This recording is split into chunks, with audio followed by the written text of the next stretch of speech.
essayer de vous expliquer quelle a été ma démarche pour comprendre véritablement la pensée du Bouddha.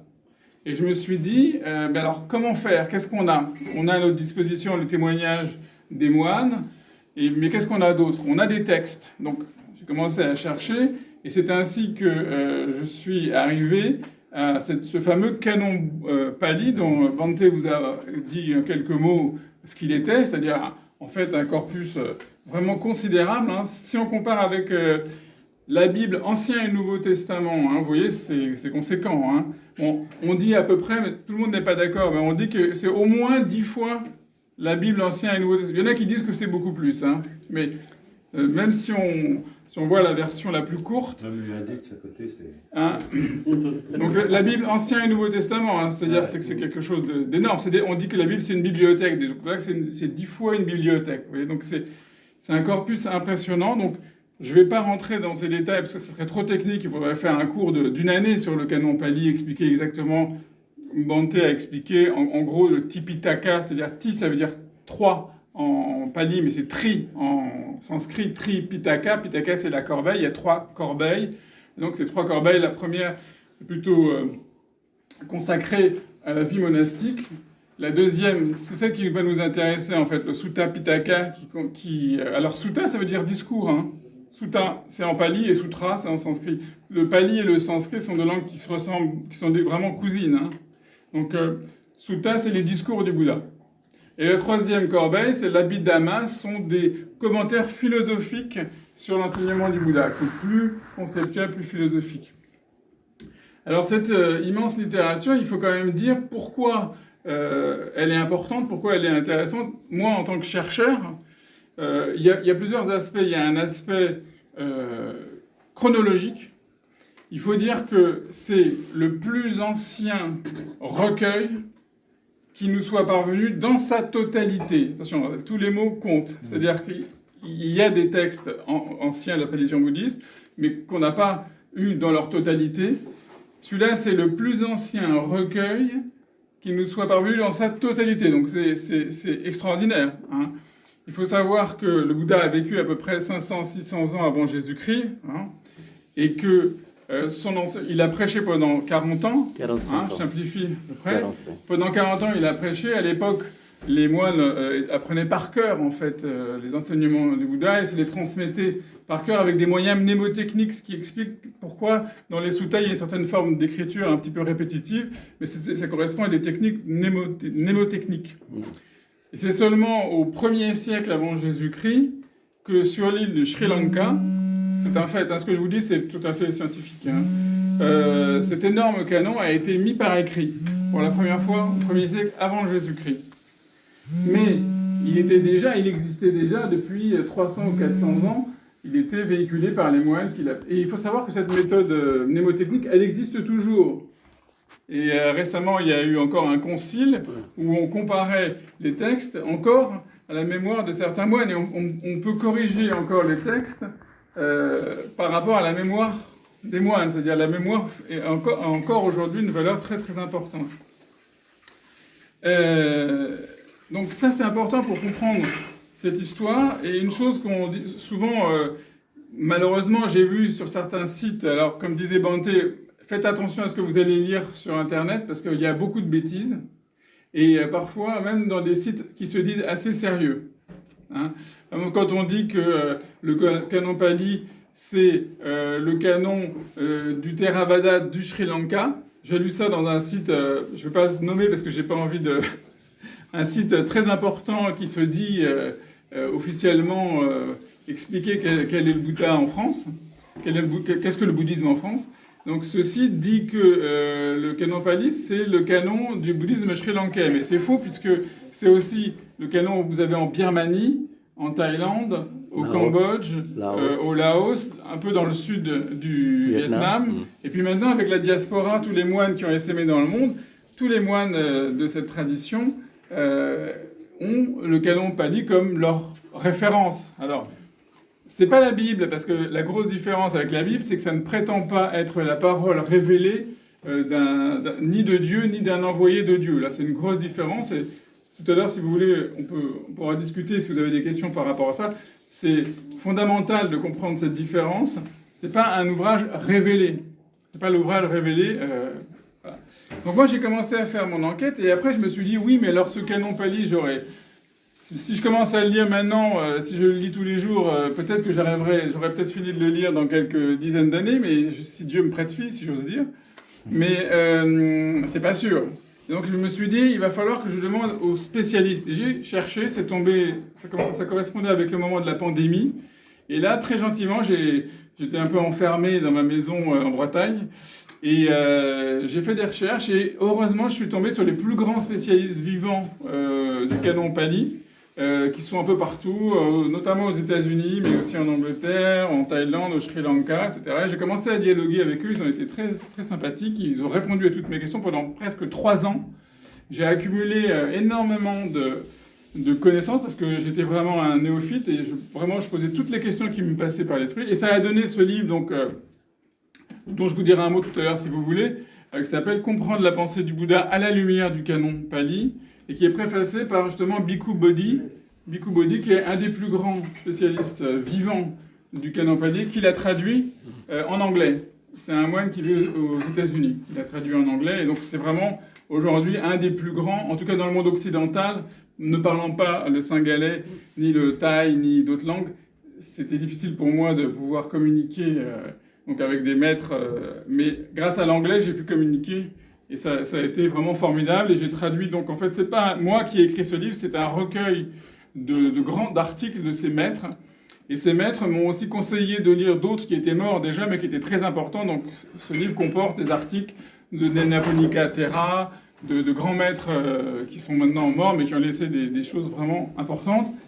Et il brosse un peu tous les aspects, si vous voulez, toutes les questions qu'on se pose au fond, tous les préjugés qu'on a sur le bouddhisme, depuis les préjugés, si vous voulez, très modernes d'aujourd'hui sur la pleine conscience, puisque la pleine conscience c'est très à la mode, aujourd'hui tout le monde parle de pleine conscience. Bon, on oublie que la pleine conscience c'est quand même le Bouddha lui-même qui l'a inventé dans le Satipatthana Sutta dont parlait le Bhante. Et puis, il y a aussi toutes les questions qu'on pose sur alors est-ce que le Bouddha a prêché la réincarnation ou pas? Enfin, toutes ces questions très importantes. Est-ce que l'homme est libre ou est-ce qu'il est déterminé par son karma? Voilà. Quel est le rapport du Bouddha avec Dieu ou les dieux? Ce sont des questions quand même très importantes qui ne sont pas beaucoup abordées. Et ce que j'ai aimé, moi, c'est que tous les maîtres qui m'ont répondu sont allés directement et à l'essentiel, quoi. Donc, cette enquête, en fait, je me suis dit, mais comment se fait-il que au XXIe siècle, en Occident, moi qui croyais connaître le Bouddha, et le bouddhisme, on va dire, je ne le connaissais pas du tout. Parce que ce que j'ai découvert, ça ne correspondait pas du tout à ce que je croyais être le bouddhisme. Donc ça a été un choc énorme. Et c'est là où commence l'enquête policière. Parce que là, je me suis dit, qu'est-ce qui s'est passé? Pourquoi je n'ai pas eu accès à ce corpus? Par exemple, le canon Pali, je n'avais jamais entendu parler, vous voyez. Donc, et c'est là où j'ai commencé à découvrir, et Bhikkhu Bodhi m'a beaucoup aidé, parce que d'ailleurs dans sa préface, il explique un petit peu aussi l'origine des différentes traditions. Alors, en 2 mots, si vous allez dans n'importe quelle bibliothèque, ou même vous allez à la FNAC ou dans n'importe quelle librairie, au rayon bouddhisme, qu'est-ce que vous allez voir? Je vous donne la parole un instant. Qu'est-ce que vous voyez dans un rayon bouddhisme comme livre? Si vous êtes déjà allé voir. Vous n'avez pas fait l'expérience? Des livres sur la zénitude. Des livres sur la zénitude, et quoi d'autre encore? Le bouddhisme pour les nuls, non? Le bouddhisme pour les nuls, mais il y a quelque chose aussi qui est omniprésent. La réincarnation? Oui, mais il y a des livres du Dalai Lama. Oui. Vous avez plus de 50% de l'étagère, c'est Dalai Lama. Après, vous avez Mathieu Ricard. Après, vous avez Francis Midal. Après, vous avez tous ces maîtres-là. Ensuite, vous avez le zen, le bouddhisme zen qui est extrêmement important en France. Il y a plein de maîtres, etc. Et donc le bouddhisme, je dis bien en France parce qu'en Angleterre, ce n'est pas du tout la même chose et je vais justement vous expliquer en 2 mots pourquoi.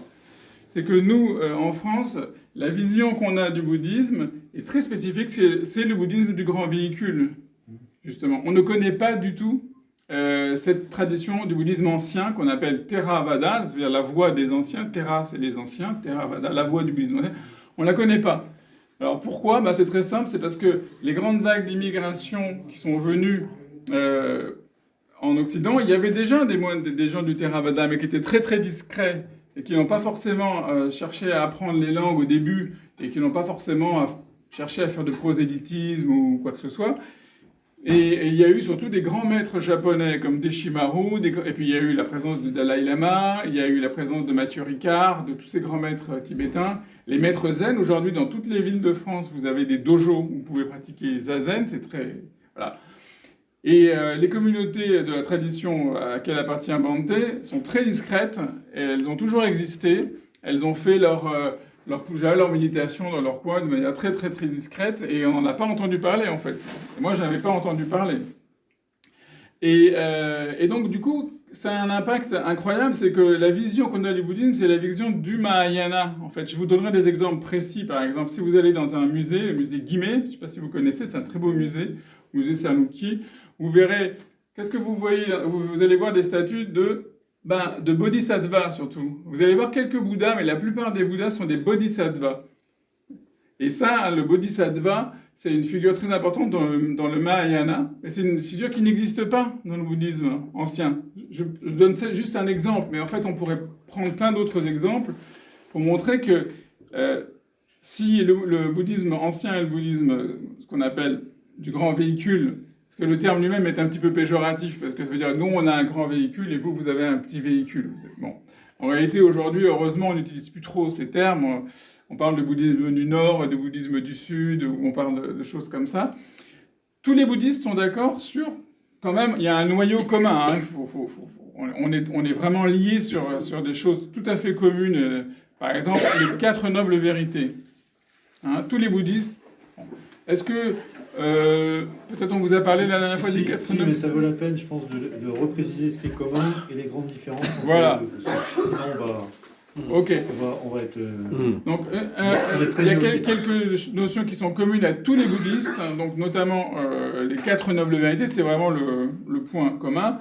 Et après, il y a des divergences, mais moi, ce qui m'intéresse, c'est de montrer, à la fois à partir de la chronologie et aussi à partir des pratiques, que, en fait, quand on est comme moi une personne qui cherche à savoir quelle est la pensée du Bouddha, on a affaire à comment dirais-je, un écran, mais le terme n'est pas péjoratif, mais on a des filtres, quoi. Un filtre de plusieurs millénaires de traditions qui sont magnifiques, qui sont remarquables, parce que le bouddhisme tibétain, c'est une tradition qui est remarquable, le bouddhisme zen, mais quand on commence à décortiquer ça et on essaie de comprendre, en fait, qu'est-ce qui se passe, on s'aperçoit que les sutras de ce bouddhisme postérieur, tardif, comme on dit, bouddhisme tardif, sont très tardifs. Alors les premiers datent, on dit que Nagarjuna c'est le 2e siècle après Jésus-Christ, donc vous avez quand même déjà plus de 300 ans par rapport à l'écriture du canon ancien, mais en fait déjà 600 ans par rapport à la naissance du Bouddha. Et après vous avez les sutras tibétains, vous commencez à en avoir seulement au 8e, 9e, 10e siècle. Vous vous rendez compte, ça fait 1500 ans après la mort du Bouddha. C'est comme si aujourd'hui vous aviez une église chrétienne qui, aujourd'hui, proposait des nouveaux évangiles et qui disait, voilà, c'est 2000 ans après Jésus-Christ, en fait, c'est nous qui avons la parole du Christ. Vous voyez, donc il y a un décalage énorme. Bon. Alors, ça ne veut pas dire que... ça, Bhante me corrigera s'il n'est pas d'accord ou si je me trompe. Ça ne veut pas dire que ce qu'il y a dans le canon Pali, c'est comme un enregistrement du Bouddha. Le canon Pali ne prétend pas transcrire mot à mot ce qu'a dit le Bouddha. C'est pas ça. Le canon Pali exprime la pensée du Bouddha d'une manière générale. Mais évidemment que cette pensée, elle est passée par le filtre de la transmission par la parole. Par les paroles. Hein. Donc ça, tout le monde est d'accord là-dessus. Hein. C'est pas du tout... voilà. Mais néanmoins, il y a une chose que souvent les gens oublient de dire, c'est la cohérence. Sur ce corpus absolument gigantesque, eh bien, il est d'une cohérence incroyable. Et c'est ça, parce que déjà dans la Bible, quand vous lisez les 4 évangiles, c'est tout petit les 4 évangiles, hein, vous verrez qu'il y a des choses qui sont, des points de vue qui sont complètement différents entre les 4 évangiles. Et d'ailleurs, l'Église a accepté de mettre les 4 évangiles dans son propre canon, alors même qu'elle savait qu'il y avait des discours discordants, ce qui est tout à son honneur d'ailleurs, je trouve. Mais dans le canon Pali, qui est un texte gigantesque, il y a une cohérence incroyable. Alors, c'est un texte qui a survécu pendant 2500 ans, si on compte depuis le début de la transmission orale. Donc, c'est quand même extraordinaire dans l'histoire de l'humanité. On n'a pas vraiment l'équivalent. Enfin, à ma connaissance, il n'y a pas d'équivalent d'une tradition spirituelle, religieuse aussi ancienne qui soit toujours vivante. Les Égyptiens anciens ont disparu. Peut-être on pourrait dire dans l'hindouisme, ce serait la seule comparaison où on peut trouver une tradition vivante encore depuis les Upanishads, Et dans ce canon, ce qui est incroyable, c'est qu'il y a une cohérence, il y a vraiment une pensée qui se déploie, qui est parfaitement cohérente. Du début à la fin, où on retrouve toujours les mêmes thématiques, où on retrouve toute une architecture de pensée, et parmi lesquelles il y a donc ces fameuses 4 nobles vérités. Hein. Et ces 4 nobles vérités, je dirais juste un mot, parce que c'est pareil, c'est quelque chose d'extrêmement... Est-ce que vous souvenez peut-être, au moins vous pouvez me dire quelles sont ces 4 nobles vérités comme ça, au moins leur nom comme... Vous avez un souvenir ou pas? Je donne un indice, la première c'est la souffrance. Oui, c'est la quête de souffrance. Enfin, la quête de... La deuxième c'est pourquoi la souffrance, les causes de la souffrance. Troisième, la cessation. C'est la cessation de la souffrance, comment on arrête ces causes. Et la quatrième, c'est... Le chemin conduisant à la cessation de la souffrance. Hein. Alors d'abord, premièrement, quand on dit souffrance, c'est un mot qui est dukkha. Et même le mot dukkha, on le traduit par souffrance, mais c'est pas une très bonne traduction. En réalité, c'est... Insatisfaction. D'abord, souffrance, pour nous, ça veut dire... on pense à la souffrance physique, mais en réalité, dukkha, ça englobe toute forme d'insatisfaction. La douleur, la souffrance... Mais y compris l'insatisfaction. Vous allez voir, je vais vous prendre un exemple. Même dans les paradis les plus merveilleux, il y a dukkha. Il y a l'insatisfaction. Donc attention, dukkha, c'est beaucoup plus que la souffrance. Il vaut mieux traduire par insatisfaction. Je trouve que la traduction est quand même meilleure. Parfois, il faut dire souffrance, parce que c'est dans le langage courant. On se comprend mieux avec souffrance. Il y a même des gens qui traduisent par stress. En tout cas, la notion d'insatisfaction, moi, me paraît assez... C'est quelque chose de viscéral que vous avez au fond de vous. C'est-à-dire que vous pouvez avoir des problèmes de santé, vous pouvez avoir des problèmes d'argent, mais vous pouvez aussi être en parfaite santé, n'avoir aucun problème d'argent, être parfaitement heureux, et au fond de vous être taraudé par quelque chose que vous ne pouvez pas expliquer, une inquiétude, une soif, un besoin, un mal-être, mais c'est un mal-être de l'ordre existentiel, vous voyez. Dukkha, c'est quelque chose qui vous taraude de plus profond de vous-même et qui fait que la plupart des choses que vous croyez faire spontanément, en fait, c'est dukkha qui vous les fait faire parce que vous êtes dans cette insatisfaction. Il y a quelque chose qui vous manque. En fait, c'est un manque fondamental, mais c'est un manque vraiment existentiel, vous voyez. C'est ce qui fait que vous allez chercher à le remplir par des tas de choses, d'acquisition, de recherche du plaisir, la recherche de l'argent, la recherche du pouvoir, n'importe quoi, y compris la recherche spirituelle. Hein. Et donc, la première noble vérité, c'est comprendre, voir, saisir que dukkha, que l'insatisfaction existe dans le monde. Tant qu'on n'a pas vu ça, alors on ne peut pas se mettre en chemin. La deuxième noble vérité, c'est... Évidemment, très important, c'est de comprendre quelle est la cause. Hein, et vous verrez que l'approche du Bouddha est très thérapeutique. Bhante, tout à l'heure, disait que c'était une sorte de médecin des âmes, en fait, Bouddha. Et vous verrez qu'il faut bien comprendre que la meilleure manière de comprendre le bouddhisme, c'est, à titre analogique, de penser à la médecine. C'est très médical dans la pensée. Hein, c'est très rationnel aussi. C'est une chose dont je voudrais vous dire un mot, parce qu'il y a un côté de très rationnel dans la pensée du Bouddha. Le Bouddha ne fait pas appel à une explication métaphysique surnaturelle, à aucun niveau. Donc vous verrez que si on lit bien le canon Pali, on verra qu'il n'y a pas de Dieu transcendant, permanent, créateur du monde, juge, sauveur. Ça n'existe absolument pas dans le canon Pali. Hein. Il y a la constatation d'un malaise, d'une insatisfaction, il y a la recherche de la cause de cette insatisfaction.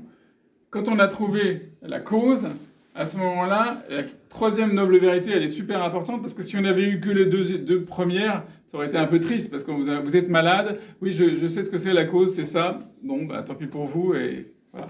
Donc le Bouddha dit, vous êtes malade, il y a une cause à votre maladie, mais elle peut être guérie. C'est pour ça que c'est complètement faux de dire que le bouddhisme est un pessimisme. Parce que souvent on entend dire, ah, le bouddhisme c'est une religion pessimiste. Non, le Bouddha, c'est une religion réaliste.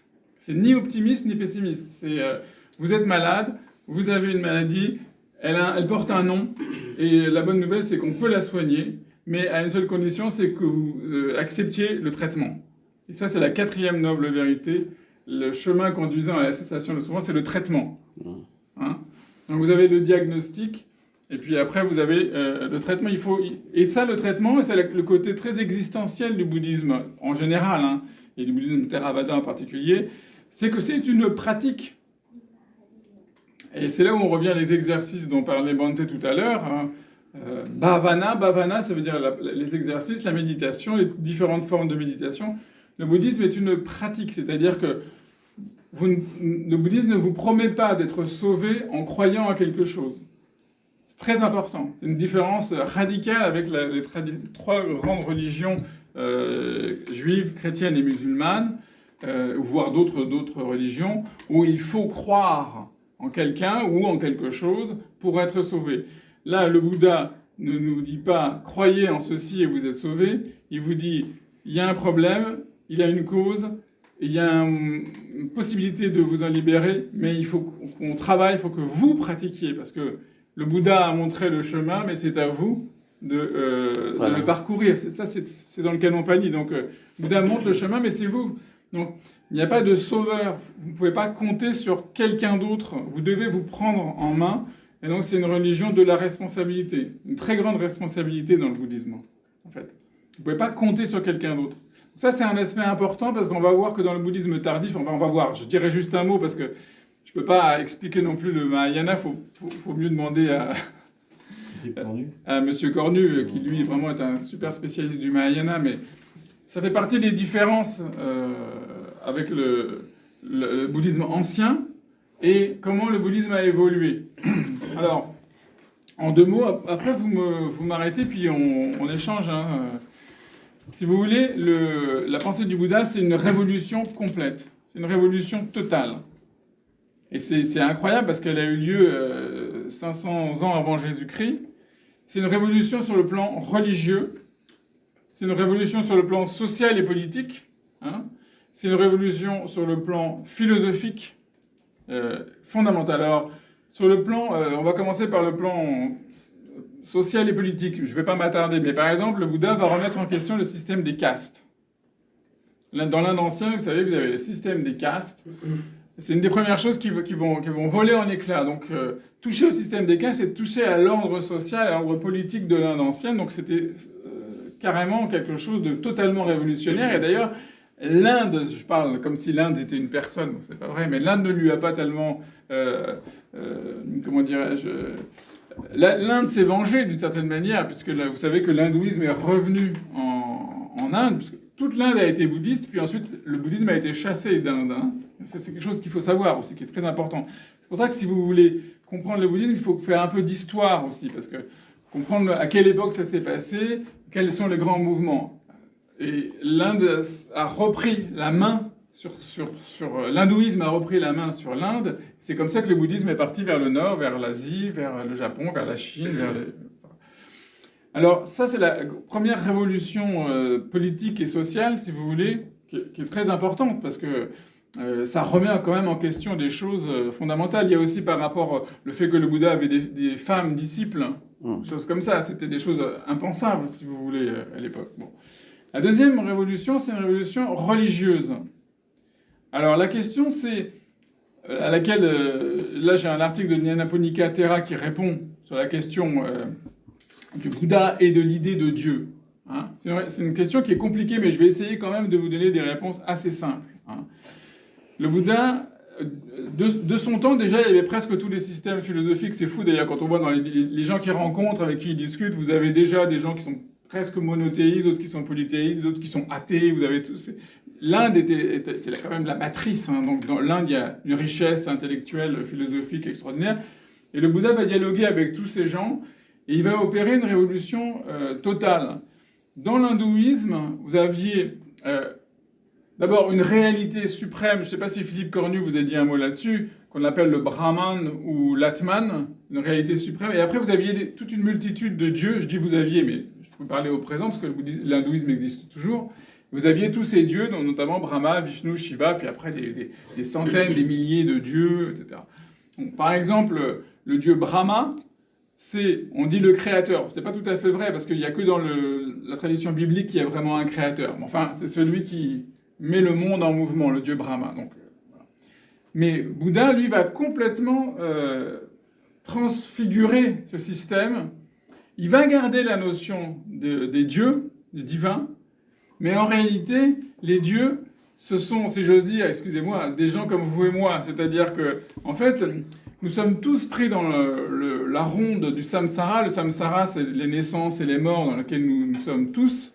Et nous traversons différentes étapes, et la vie divine fait partie de ces étapes. Mais ça, c'est tout à fait une idée absolument incroyable et géniale. Hein. C'est que même un dieu, dans le bouddhisme ancien, c'est quelqu'un qui n'est pas définitivement Dieu. Il y a une durée de vie. C'est comme quelqu'un qui serait au Club Méditerranée. Au bout de 6 mois, on lui dirait « Monsieur, vous avez fini votre séjour, maintenant il faut redescendre ». Bon, bah, même les dieux dans le bouddhisme ont une durée de vie. Pourquoi ? Parce qu'ils sont soumis à une loi fondamentale. Donc ça, celle-là, je voulais vous en parler aussi. C'est l'impermanence. Donc il y a 3 grandes caractéristiques dans le bouddhisme. C'est l'impermanence, anicca. La deuxième, donc on l'a déjà vu, c'est dukkha. Et la troisième, c'est anatta, le non-soi. Ça, c'est la révolution philosophique dont maintenant je voudrais vous dire un mot. Donc on reviendra sur la question des dieux, mais il n'y a pas dans le bouddhisme, c'est très important, la notion d'un dieu créateur, comme dans les traditions bibliques. Quand je dis biblique, ça veut dire judaïsme, christianisme, islam. C'est-à-dire un Dieu qui a créé le monde ex nihilo. C'est les 3 grandes religions dites du livre croient en un Dieu créateur. C'est très important. Hein. La deuxième chose, c'est que ce Dieu, il est personnel. Il a une identité à soi qui est personnelle, qui est toujours le même. Il s'adresse de manière personnelle aux fidèles dans un face-à-face, une relation personnelle. Un fidèle qui a une âme, ça je vais y revenir après, qui a été créé par Dieu à son image et qui est éternel. Et ensuite, ce Dieu, il les juge, il jugera. Dans le judaïsme, le christianisme et l'islam, sous des formes différentes, vous avez cette idée de juge. C'est parce qu'il est juge, d'ailleurs, qu'il peut être miséricordieux, qu'il peut faire miséricorde, qu'il peut pardonner les péchés, qu'il peut sauver les hommes éventuellement, etc. C'est parce qu'il est juge. Hein. Et voilà. Alors, tout ça, ça n'existe pas dans le bouddhisme. Pourquoi ? Parce qu'il n'y a pas de juge, parce que c'est la loi du karma en sanskrit, mais en kamma en pali. En fait, la justice, elle est immanente. Ça revient à cette idée de responsabilité. Tout ce que vous êtes en ce moment, c'est ce que vous avez fait avant, et tout ce que vous serez plus tard, c'est ce que vous pensez, vous dites, et ce que vous faites en ce moment. Donc c'est une responsabilité énorme.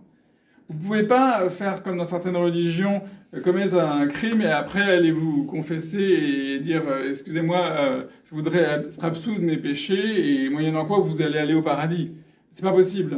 Donc d'une certaine manière, le bouddhisme est plus rigoureux parce que vous avez cette loi du karma qui est implacable. Ce que vous faites, vous allez le payer. Immanquablement.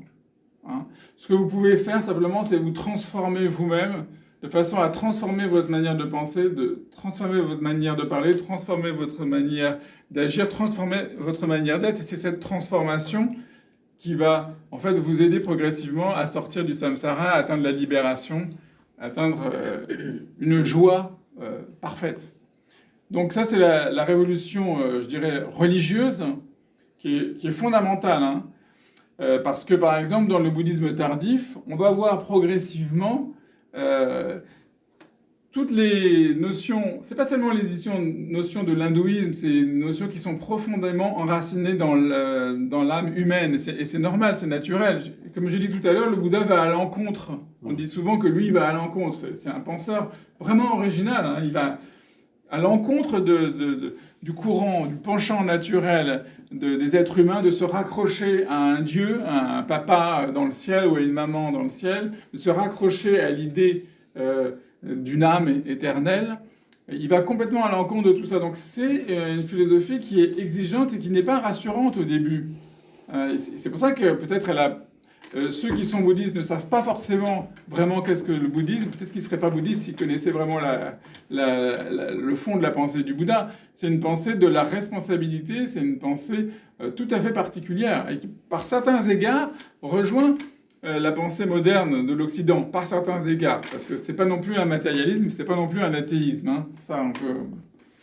Mais par certains aspects, il y a quelque chose de l'ordre de la responsabilité de l'homme face à son destin, comme on dirait. Hein. Donc, la troisième révolution, je dirais la révolution philosophique, c'est cette notion de non-soi, anatta. Alors ça aussi, c'est extraordinaire. Aucun penseur avant lui n'avait osé poser ça. Donc aucun système philosophique, dans aucune tradition de l'humanité, vous n'avez cette idée. Et même l'hindouisme, qui par certains côtés, parfois est très proche du bouddhisme, hein, on pourrait en parler aussi, parce que dans l'hindouisme, on retrouve des schémas de pensée très très très très proches du bouddhisme. Eh bien, l'hindouisme n'a jamais osé aller jusque-là, parce que dans l'hindouisme, vous avez cette notion du soi, Atman, et non seulement il y a un soi, mais même ce soi, il est divin, et il est identique avec le principe absolu, Brahman, et le but de l'hindouisme, c'est de réaliser sa propre nature divine pour s'unir, yoga, ça veut dire union, avec le divin. Bon. Le Bouddha va faire voler en éclats cette idée d'un soi. Alors, il va faire voler en éclats l'idée même de substance. C'est un terme qui existe dans la philosophie occidentale, mais c'est une idée qu'on trouve partout dans l'humanité. Une substance, c'est quoi? C'est le fait qu'un être subsiste par soi. Nous, on voit des substances partout. Vous voyez cette chaise, vous voyez cette table, vous voyez des êtres qui subsistent par soi, qui sont séparés les uns des autres, et qui sont plus ou moins en relation les uns avec les autres, mais qui ont une certaine autonomie ontologique. Vous voyez, des substances. Bon. Eh bien, cette idée-là, le Bouddha va la faire exploser. Il n'y a pas de substance. Tout est interdépendant. Tout est un processus de conditionner. Les choses se conditionnent. Et ce qui est incroyable, c'est que c'est seulement aujourd'hui, au XXe siècle, que finalement la science contemporaine, avec la physique quantique et l'astrophysique, qui nous confirme en fait les intuitions du Bouddha sur la réalité même du monde, sur le fait qu'il n'y avait pas de substance. Toutes les choses sont liées les unes aux autres, elles sont conditionnées. Mais vous avez cette perception, nous avons cette perception d'un monde d'objets qui sont distincts. Mais en réalité, cette table, vous savez très bien que si vous analysez cette table au niveau subatomique, au niveau de la physique quantique, vous verrez qu'en fait, elle est d'abord essentiellement constituée de vide, et qu'ensuite, elle est constituée d'atomes et d'électrons, etc. Ce n'est pas un cours sur la physique quantique aujourd'hui, hein, mais c'est juste pour vous donner une petite idée. L'intuition absolument géniale du Bouddha, c'est de dire que, eh bien non, l'homme n'a pas une âme substantielle. Hein, ça ne veut pas dire qu'il n'a pas d'esprit, on va en reparler, ça, parce que ça, c'est un sujet compliqué aussi. Mais il n'a pas une âme qui est substantielle et éternelle, surtout. Et ça c'est opposé à toutes les autres religions. Toutes les autres religions, même l'hindouisme, le christianisme, l'islam, vous avez toujours cette idée d'une âme qui est éternelle et qui survivra après la mort. Vous voyez ? Et donc, là, le Bouddha se heurte à un préjugé fondamental, cette notion de soi. C'est pour ça anatta en pali. En sanskrit, on dit anatma, mais anatta, en pali, ça veut dire le non-soi. Non-soi. Voilà. C'est une des notions les plus difficiles, hein, je vous accorde, hein, pour nous, parce qu'on est tellement habitué à cette notion-là que on a du mal à la saisir. Et justement, ça fait partie des exercices spirituels. Les exercices spirituels que propose le Bouddha, c'est justement progressivement, à travers la méditation, de commencer à nous libérer de certains types de représentations pour accéder à une liberté intérieure, spirituelle, complète. Ça passe évidemment par une dimension, il y a une dimension éthique, hein, faut jamais oublier, parce que je dois dire un mot là-dessus, parce que sinon c'est vrai que la manière dont je présente un peu le bouddhisme ancien, on pourrait penser que c'est purement philosophique, que c'est purement... Non, le chemin du Bouddha, donc, vous vous souvenez, j'ai dit les 4 nobles vérités, l'insatisfaction, la cause de l'insatisfaction, la cessation de l'insatisfaction et le chemin qui conduit à la cessation de l'insatisfaction. Hein. La 4e noble vérité, le chemin, Magga, le chemin, lui-même, il est composé de 8 parties. Hein. Voilà. C'est l'octuple sentier. Hein. Et en quelque sorte, l'octuple sentier, ces 8 parties, bah, c'est le programme. C'est le programme, c'est le traitement à entreprendre pour la guérison. Hein. Donc c'est un programme en 8 parties, l'octuple sentier. Et cet octuple sentier, je ne vais pas tout vous dire maintenant parce que ce serait trop long, on n'a pas le temps, mais on pourra en reparler une autre fois si vous voulez. On peut le diviser en gros en 3 parties. Hein. Il y a une première partie qui est, je dirais, éthique, sila. Donc là, il y a la dimension éthique qui est tout à fait fondamentale dans le bouddhisme ancien. Hein. Alors, dans la dimension éthique, ça veut dire qu'il y a des préceptes auxquels on s'entraîne à respecter. Ce ne sont pas des commandements, comme dans certaines religions, qui ont été donnés par un dieu. Ce sont des entraînements. C'est important, ça. Donc, on s'entraîne, par exemple, à ne pas tuer. On s'entraîne à ne pas mentir. On s'entraîne à ne pas commettre l'adultère. On s'entraîne à ne pas s'enivrer. On s'entraîne à ne pas mentir, à ne pas voler, bien sûr. Exactement, à ne pas prendre ce qui n'a pas été donné. C'est la formulation exacte. Donc, il y a une morale, il y a une éthique bouddhique. Et ce qui est intéressant, alors là, pour le coup, j'ouvre une toute petite parenthèse, ça pourrait être l'objet de notre discussion, mais ce qui est surprenant, c'est qu'il y a des résonances entre la morale bouddhiste et la morale chrétienne. Et ça, je dirais, c'est très intéressant parce que souvent, on est surpris de voir les chrétiens sont surpris de voir dans la morale bouddhiste, j'ai l'impression de lire l'évangile, quoi. Hein. Et parfois, des bouddhistes aussi, en lisant l'évangile, se disent, mais tiens, on dirait l'enseignement du Bouddha. Donc, sur le plan de la morale, il y a des convergences qui sont extraordinaires, vraiment extraordinaires. Donc ça, c'est mais c'est seulement sur le plan de la morale. Donc, sila, l'éthique. Le deuxième, le triple entraînement, c'est comme ça qu'on appelle, hein, le triple entraînement. Le deuxième, c'est la concentration. Alors là, c'est intéressant parce que ça n'existe pas dans les religions du livre, vraiment. Alors, on peut trouver dans le monachisme, chez les mystiques, des formes d'expérience, des formes de techniques. On peut trouver chez les pères du désert, chez les grands mystiques rhéno-flamands, chez saint Ignace de Loyola, des méthodes, des techniques, mais c'est relativement marginal quand même. Là, c'est le deuxième entraînement, ça s'appelle samadhi, ça veut dire vraiment l'entraînement mental. Hein. C'est la samadhi. Voilà. Donc là, on va pratiquer la méditation, différentes formes de méditation, et le bouddhisme ancien propose plein de pratiques, plein de méthodes différentes. Celle qu'évoquait tout à l'heure Bhante, c'est la méditation sur la mort. Vous avez vu les cadavres, là. Mais ça, par contre, ça existe dans d'autres religions, hein, la méditation sur la mort. Les pères du désert pratiquaient la méditation sur la mort. Hein. Les Grecs anciens pratiquaient la méditation sur la mort. Si vous lisez Marc Aurèle, vous verrez que c'est une pratique des philosophes épicuriens et stoïciens, en fait, la pensée sur la mort. Donc ça, ce sont des méthodes psychologiques qu'on retrouve dans différentes traditions. Mais vous avez la méditation donc de l'amitié bienveillante. Bhante a dit un mot. Metta. Metta, ça veut dire l'amitié bienveillante. Donc il faut développer, en fait, il faut travailler sur soi pour développer cette amitié bienveillante, non seulement vis-à-vis de toutes les personnes, mais de toutes les créatures, y compris les animaux, y compris la nature. Donc, on a ce metta bhavana, développer la compassion, mais surtout développer aussi la méditation. Et c'est là où on voit des exercices de méditation qui cherchent à permettre d'atteindre une certaine tranquillité de l'esprit. Et cette tranquillité va préparer pour le troisième entraînement. Et le troisième entraînement, c'est la sagesse. Panya. Prajna en sanskrit. Panya.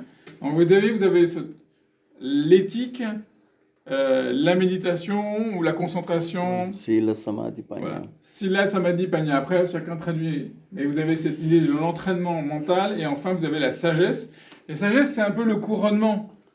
Quand on s'est préparé d'une manière éthique, une bonne conduite, quand on a fait un entraînement mental, à ce moment-là, la sagesse va éclore, si vous voulez. Mais il faut les trois.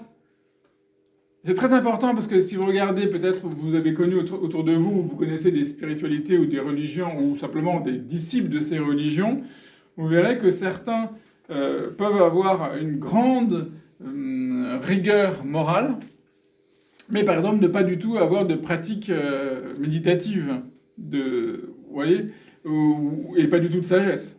Vous pouvez avoir des gens très sages qui ont une culture intellectuelle extrêmement grande, mais par exemple qui n'ont pas une vie morale. Moi, en philosophie, tous mes grands profs de philo, j'étais fasciné par leur intelligence, mais après, quand je découvrais dans leur vie quotidienne, je m'apercevais que c'était des gens qui avaient une vie qui était loin d'être morale, c'est le moins qu'on puisse dire, même souvent tout à fait immorale.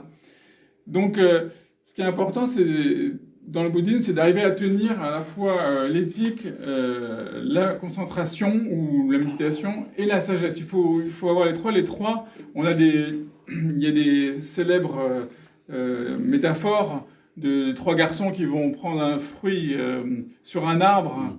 Donc, il y a trois garçons qui veulent attraper un fruit sur un arbre. Mais ils peuvent pas, ils sont trop petits. Alors il y en a le premier qui est costaud, qui se baisse comme ça, baisse son dos. Ça c'est l'éthique, c'est la fondation comme ça. Et le deuxième qui monte dessus, c'est Samadhi, qui pense pouvoir attraper le fruit, mais en fait il peut pas tout seul parce qu'il risque de tomber. Et à ce moment-là, il y a Panya, le troisième camarade, qui vient lui apporter son aide, et à ce moment-là, il peut saisir le fruit. Mais c'est seulement les trois garçons ensemble qui peuvent saisir le fruit, vous voyez, et c'est pas un seul. Donc ça, c'est un aspect important de la pensée bouddhiste. Donc vous voyez, il y a ces trois, et je termine, puis on va discuter. Ces trois révolutions dont j'ai parlé, il y a cette révolution sociale et politique, cette révolution religieuse, vraiment, qui a plein d'applications, et cette révolution philosophique fondamentale. Et pour revenir un instant sur la révolution religieuse, il faut dire que, je terminerai par là, c'est que dans le bouddhisme tardif, on va voir beaucoup de choses de tradition de l'Inde ancienne qui vont revenir progressivement. C'est-à-dire que Bouddha, qui est un homme, va progressivement être déifié, divinisé. Et on va avoir cette idée qu'il y a trois Bouddhas, il y a un Bouddha cosmique, un Bouddha éternel et un Bouddha humain. Et ça, dans le bouddhisme tardif, vous avez cette idée des trois Bouddhas ou des trois corps de Bouddha. Donc on va avoir une divinisation de Bouddha. Le Bouddha va être à nouveau divinisé. C'était surtout ce qu'il ne voulait pas. Toute sa vie, en fait, il a enseigné qu'il n'était pas Dieu et que c'était à vous de cheminer vers la libération et on va en faire un Dieu. Vous voyez, il va y avoir d'autres transformations, comme l'idée que finalement, le but, c'est de ne pas parvenir soi-même. En fait, je dirais autrement, je dirais que ne pouvant parvenir soi-même à l'éveil, certaines entités, certaines créatures magnifiques, qui sont les fameux bodhisattvas, ce sont en fait des êtres qui ont atteint un état de pureté. Il est là-bas. Voilà. Ce sont des êtres qui ont atteint un état, mais qui renoncent à entrer dans le nibbana pour se tourner vers les autres par compassion et qui vont les aider à conduire. Mais c'est une idée qui n'existe pas dans le bouddhisme ancien. Pourquoi ? Parce que là, on rejoint quoi ? C'est que les bodhisattvas vont finalement reprendre la place du panthéon hindou. Et vous allez avoir toutes ces divinités, tous ces bodhisattvas auxquels on va faire des cultes, on va apporter des offrandes, qu'on va prier, dont on va réciter le nom et dont on va espérer une forme de salut. Une idée qui n'existe pas dans le bouddhisme primitif. Donc on voit que... Pardon ? Le besoin de médiateur revient toujours. Ouais. Le besoin de la médiation va revenir, le besoin du Dieu va revenir, et le besoin du soi va revenir de manière beaucoup plus subtile, mais là c'est déjà un peu plus technique, donc je dirais en deux mots. Dans le bouddhisme tardif, on va voir revenir l'idée de soi, mais d'une manière détournée et très subtile, à travers des notions comme la nature de Bouddha. C'est-à-dire que tout le monde a la nature de Bouddha. En fait, cette nature de Bouddha, c'est un soi, d'une certaine manière. Vous voyez, comme dans l'hindouisme. À travers l'idée de Alaya Vishnana, la conscience de tréfonds, au fin fond de sa conscience, en fait, il y a on peut toucher la réalité absolue, Ouais. à travers différentes idées qu'on trouve dans le bouddhisme tardif, qui sont toutes des idées géniales, parce que les penseurs du Mahayana, c'est des génies. Hein. Faut pas leur enlever ça. C'est des génies absolus. Hein. Ouais. Et le bouddhisme tardif, surtout, va se rentrer en contact avec d'autres traditions religieuses. Ça, c'est très important. Par exemple, si on veut comprendre le bouddhisme tibétain, il faut comprendre que avant le bouddhisme, il y avait des religions, notamment une religion au Tibet, le chamanisme, les bonpo, les chamans, et que la grande spéculation indienne tardive du Mahayana va rencontrer le chamanisme et ça va créer une sorte de mélange, en fait, et ça va donner naissance à ce magnifique bouddhisme tibétain. Mais ce bouddhisme tibétain, je ne sais pas si vous avez pu voir des grandes cérémonies, il est très liturgique, il est très hiérarchique, il est très religieux, on va dire, pour faire simple. Il y a une dimension religieuse qui n'existe pas dans le bouddhisme ancien. Vous n'avez pas toute cette dimension, voilà. Pour le zen c'est chinois, hein, je précise, parce que c'est de Chine qu'il est passé au Japon. Et il s'appelait le Chan en Chine, et il est devenu le zen au Japon. Mais là, c'est quelque chose un peu similaire qui va se produire, c'est la grande spéculation indienne du bouddhisme tardif vont rencontrer les philosophies, notamment le taoïsme, et c'est la rencontre du bouddhisme tardif indien avec le taoïsme qui va donner le Chan et le Zen. Donc à chaque fois des magnifiques cultures, des magnifiques civilisations, surtout sur le plan culturel, qui sont époustouflantes, il n'y a pas à discuter là-dessus. Mais le fait est que quand on regarde sur le fond, elles sont très éloignées de l'enseignement du bouddhisme ancien. Maintenant, il y a des mouvements œcuméniques, des mouvements de rencontres. De plus en plus, les Tibétains se remettent à étudier le canon pali. Il y a des rencontres entre le Theravada et les Tibétains. Donc, on est dans une nouvelle phase maintenant où les courants bouddhistes se retrouvent et essaient plus ou moins de discuter ensemble. Mais historiquement, il y a eu comme ça une sorte de retour du refoulé, excusez-moi, c'est une expression un peu psychanalytique, mais ce que le Bouddha avait rejeté, qui était fondamental sur le plan religieux, sur le plan philosophique, a eu naturellement tendance à revenir, en fait, sous des formes plus ou moins évidentes au cours de l'histoire. Et je pourrais vous citer encore plein d'autres exemples, des doctrines, certaines doctrines, par exemple du Mahayana, qui sont vraiment incompatibles avec le canon pali. Donc voilà, j'ai terminé là-dessus, et maintenant je suis vraiment à votre écoute, et n'hésitez pas à me poser des questions, et j'essaierai d'y répondre, sinon Bante répondra à ma place. Oui, dans l'histoire millénaire de